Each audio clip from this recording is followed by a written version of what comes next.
Εδώ βρισκόμαστε στον ισθμό της Κορίνθου. Έχουμε διανύσει τη μισή απόσταση από το Σαρονικό προς τον Κορινθιακό.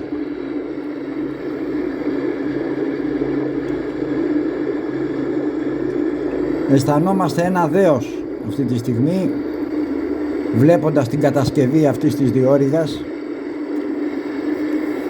και το τι σκάψιμο είχε πέσει κάποτε. Βλέποντας αυτά τα βράχια δίπλα μας κομμένα πριν από πολλά χρόνια. Ο ισθμός της Κορίνθου λειτουργήσε το 1893 για πρώτη φορά.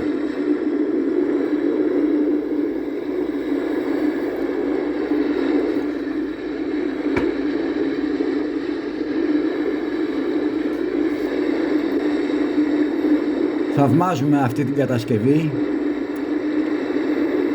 Είναι ένα θαύμα της τεχνικής αυτό το έργο.